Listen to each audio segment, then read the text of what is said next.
Hello everyone, welcome to VIDEET Education. We from VIDEET Education always try to bring useful videos for your competitive exams. Okay, and here is again one of that. Now here today, I being an English trainer have come with important basic tips to prepare for English subject for competitive exams.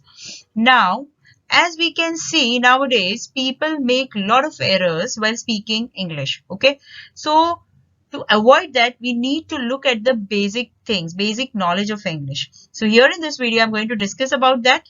So very first thing which I would like to tell you is you must have gone through the English paper. You would be knowing the important questions that are asked. Okay, so just knowing about the paper is fine, but just don't directly start solving the paper, because you'll come across many such concepts which you need to brush, which you need to polish. Okay, so we are going to discuss what you have to polish and how you are going to polish it. Okay, so moving ahead, the first thing is I have come up with these two types of questions so that you'll get the idea that how you're going to polish. So here the sentence says, she always speaks the truth. Okay, so my dear friends, you would be knowing tenses very well. So which tense is this? Yes, it is present, or we call it simple present tense. Okay, now here the second sentence says she always speaks about her kids. Okay, so here these are the two sentences. Okay, now when you look at it, these two sentences seems to be the correct one, but no, this sentence is grammatically wrong. As per the grammar rules, this sentence goes wrong and this is the correct sentence. Now why? Because both the sentence is having the word always. Now when there are sentences where there is the usage of word always are of two types. Okay, so first is habitual action and the other one is irritation. Okay, so here you can see she always speaks the truth is habitual action, and she always speaks about her kids. You have to understand the sense of the sentence. Okay, the true meaning of the sentence. So when you focus on the sentence, you come to know that it has a kind of irritation in it. Okay, so here always is used either for habitual action or for irritation, but the major difference is when it is used for habitual action, it will have simple present tense. Okay, but when it is used for irritation, it will have present continuous tense. Okay, so when we look at this sentence, this is simple present tense, or we even call it present indefinite tense, and this is also called as present progressive tense. So when we look at this sentence, actually it should be she is always speaking about her kids. It should be in present continuous tense and not in simple present tense. That why? Because this says the rule of grammar. Okay, so here because it is not to the liking of the person who has written this sentence, so it is an irritation, so it should be as per the rules. So there are many such rules which we need to brush up, otherwise you will never come to know what's the error in the sentence. Okay, now so let us move ahead how you are going to brush up your skills. Which skills you are going to brush up? First is grammar skills. We in our session discuss all these grammar rules in detail.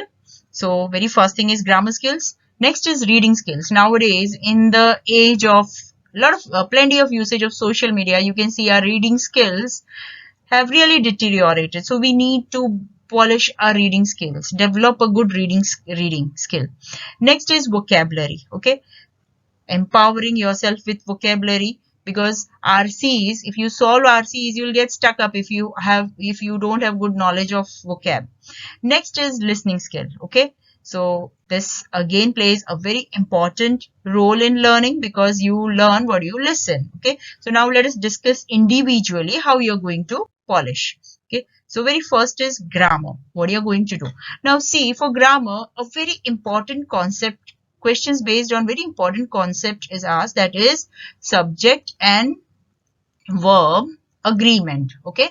So as per this questions, if the subject is singular, the verb is singular. If the subject is plural, the verb is plural. And I'll tell you, as per my experience, majority of students do not know about this. They have forgotten. So it's very important to brush up this important concept, okay, which was done at school level. So here for this, what is the complication in this?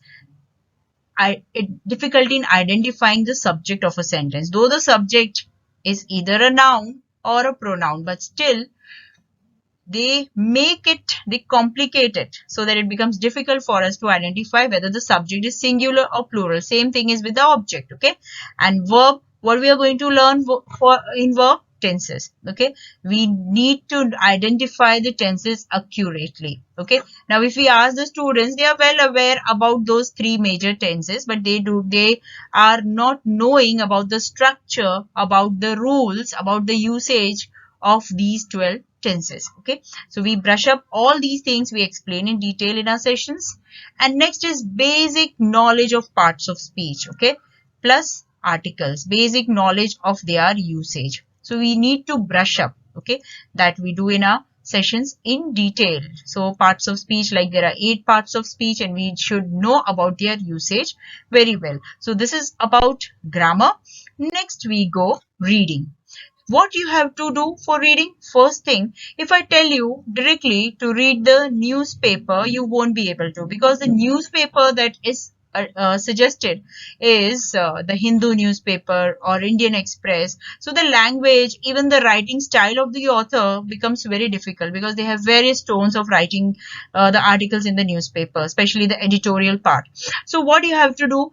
First, if you hardly have the habit of reading, effective reading there also. Effective reading means reading, understanding, comprehending along with reading. So what you start with, first develop the habit, okay? First, when you are learning, when you learn cycling or driving, first you learn the basic things, okay? So first develop the habit of reading short stories, okay?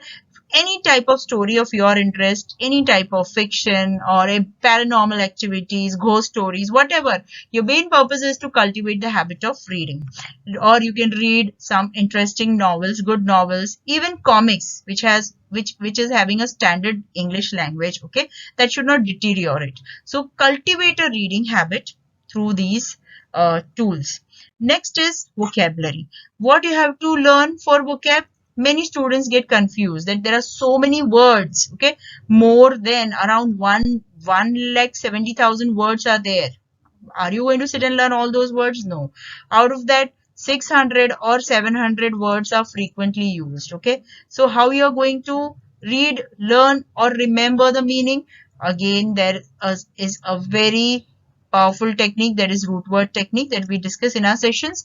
So frequently used words, you can note down these words, you can make your own journal and keep on revising. You can do one thing, that collecting 5 words daily. So in a month you would have a good collection of words, and each and every day you need to revise those words, and then only you will be able to retain the meaning of these words. Next is listening. Again, very important, because I'll just give you an example. We speak our mother tongue so well, right?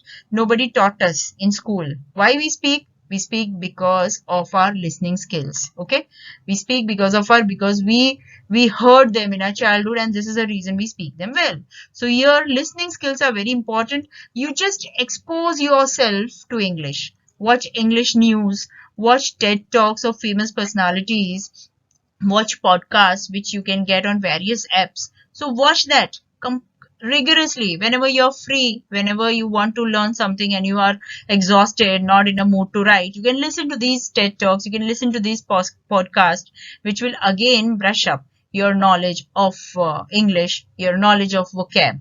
Okay, so this is all about basic things which you can do to prepare for your English exam, and these basic skills will really give a good boost to you to learn English language. So we'll again come up with the next video discussing about after this, after getting ready with the basics, what you are going to do. Again, a strategy to prepare for advanced level preparation for competitive exams. Okay, so thank you.